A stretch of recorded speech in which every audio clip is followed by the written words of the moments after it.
ગઈકાલ સાંજથી ધોરાજી અને જેતપુરની અંદર ભૂકંપના આંચકા અનુભવવાના શરૂ થયા છે.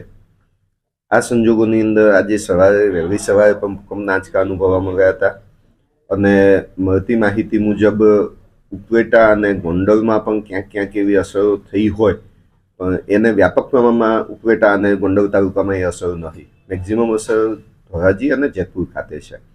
આ સંજોગોમાં અત્યારની કચેરીથી મેસેજ આપવામાં આવ્યો છે અને સૂચના પાસ ઓન કરવામાં આવી છે કે સ્થાનિક કક્ષાએથી આ માટેનો નિર્ણય લેવો, મામલતદાર અને ટીડીઓ સાહેબની સંપર્કમાં રહીને નિર્ણય લેવો અને વિદ્યાર્થીઓને જ્યાં જરૂર જણાય ત્યાં રજા આપી દેવી.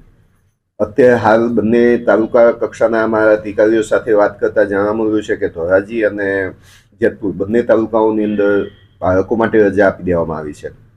શિક્ષકો શાળા કક્ષાએ હાજર રહેશે અને ભૂકંપગ્રસ્ત જે બિલ્ડિંગ હોય અથવા તો જે બિલ્ડિંગમાં ભયજનક લાગતું હોય એ બિલ્ડિંગમાં વિદ્યાર્થીઓને અમથા પણ નહીં બેસાડવાની સૂચનાઓ અમારી પહેલેથી હતી, પણ એ સૂચના ફરી અત્યારે પાસ ઓન કરવામાં આવી છે. કારણ કે આ જો ભૂકંપના જે આંચકા આવ્યા છે એમાં કોઈક બિલ્ડિંગને ક્ષતિ થઈ હોય તો એનો સર્વે પાછળથી અમે કરાવીશું, પણ આજની તારીખે પણ જો એવું લાગતું હોય તો એ રૂમોમાં વિદ્યાર્થીઓને હવે પછી નહીં બેસાડવા એવી પણ સૂચના પાસ ઓન કરવામાં આવી છે.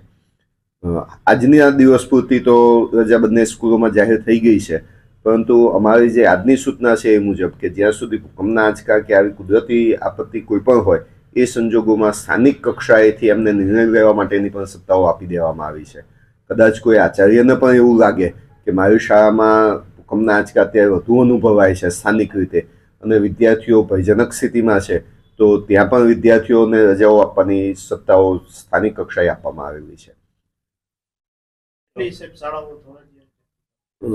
ધોરાજીની અંદર અમારી 48 જેટલી સરકારી પ્રાથમિક શાળાઓ છે, આની અંદર તો રજા આપી દેવામાં આવી છે, પરંતુ જે સૂચનાઓ આપવામાં આવી છે તે ખાનગી શાળાઓને પણ લાગુ પડે છે અને ખાનગી શાળાઓ પણ મોટાભાગની અત્યારે રજા જાહેર કરી દીધી છે.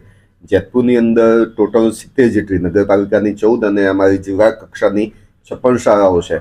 આ 70 શાળાઓમાં રજાઓ જાહેર કરવામાં આવી છે અને જેતપુરની અંદર સ્થાનિક જે શાળાઓ છે ખાનગી શાળાઓ એમાં પણ ઘણી મોટાભાગની શાળાઓએ રજા જાહેર કરી દીધી.